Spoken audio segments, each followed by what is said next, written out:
Hey everybody, it's good to be here. It's good to be back, and I wanted to give you an update.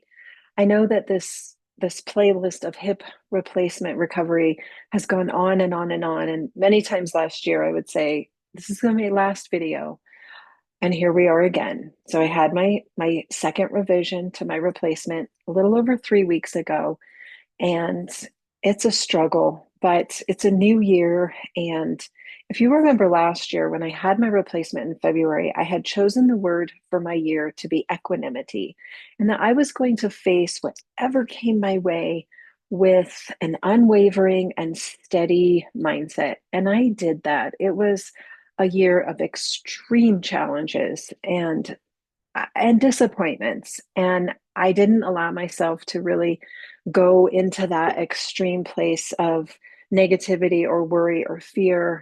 And I also didn't let myself go into the giddy place either when things were going well. I stayed very neutral and very down the middle of the road.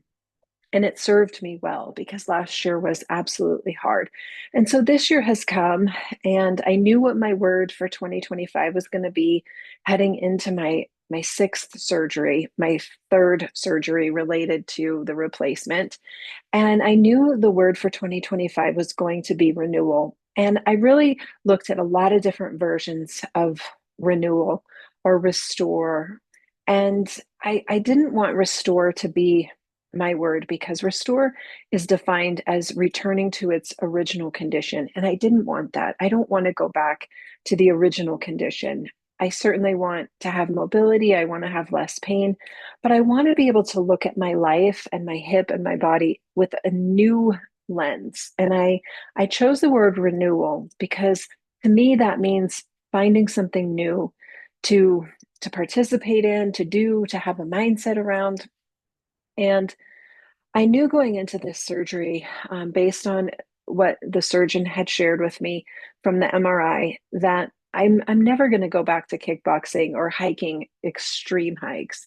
That's just not in the cards for me, and that's okay. But what new things can I bring into my life, and what new habits and new patterns and new way of thinking can I incorporate into this year and hopefully develop some different habits that are new and maybe some things that I never thought I would do that I'm going to try just because I want to have a new experience in my life. I don't want to keep trying and repeating the same things, the same patterns, the same exercise, the same mindset. I just want to have a newness to me. And when my surgeon went in to do the revision December 19th, I think he was just as shocked as the infectious disease doctor, as the assistant to the surgeon, to the technicians, in the condition in which the inside of my hip was. The implant itself is pristine. The implant's perfect. My bone has healed around the stem. Everything looks great as far as the actual prosthetic hip. It's the tissue in my body around the hip that has literally exploded. The joint capsule acts as sort of this cocoon around the joint, and it literally blown to bits. So the surgeon needed to suture it back together, and it took a lot of suturing, a lot of stitches, a lot of reconstruction. My hip flexor was torn. My external rotator that lets your leg go open was torn. The hamstring attachment was torn. And the scary part, and I don't live in fear, so it's an unfamiliar feeling to me, the uncomfortable idea is that we don't know how that happened. I didn't do anything that I wasn't supposed to do. I followed the precautions longer than I needed to. I'm still sleeping in a wedge. Even before the surgery, I was still using the wedge so that there was no crossing of legs in my sleep. I was very, very careful. For the first time in my life, I hired somebody to mow my lawn, and I was so careful. And so knowing that I did the best for me and my surgeon did the best for me, we don't know how this happened. So that leads us to not know how to prevent it. So for the past 3 weeks, I've been hanging out in this room. This is my childhood bedroom. Crazy enough, it's now my office. I was fortunate enough to buy my childhood home almost 10 years ago. And this room has been my healing room for all my surgeries. And this time it's really, really comfortable. I've just sort of surrendered to this is the place I'm going to be. I have a really small window.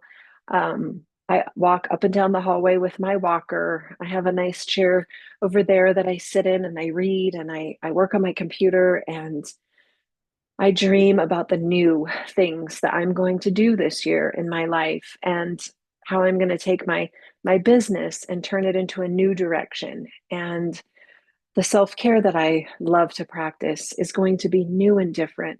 And the habits that I had over the last 20 years that allowed me to lose almost 100 pounds of weight and build a business and just have a great life, they're going to change a little bit. And I need to be okay with that. I need to find the newness in that. So I'm looking forward to sharing more about what that's going to look like for my business, my personal life, my self-care, my habits, my mindset, and that will come. But I just wanted to share with you, I'm here, I'm hanging out on my ice machine. I've made friends with my walker and I'm just hanging out. I'm doing a lot of reading and a lot of introspect.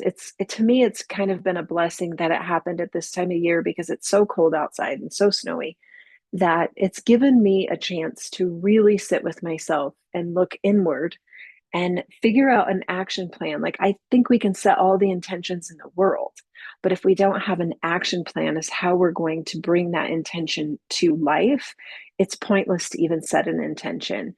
So I talk about this a lot in my video of why to choose a word and how to choose a word for your year. So pop over and look at that one.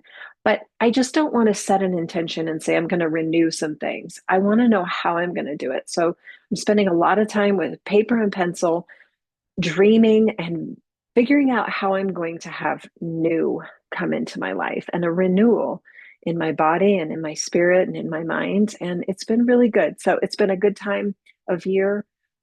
A new chapter is upon us. I'm turning 54 next week and I'm ready. I'm ready for renewal. So I hope you are all doing well and in your own recovery and journey of hip replacement that you're doing well. And I'll keep you posted.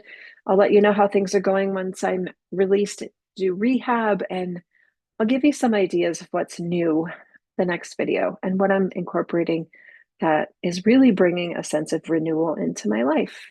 So I'll see you soon, and thanks for hanging out with me for this whole last year. It's been a wild ride. All right, take care. Bye.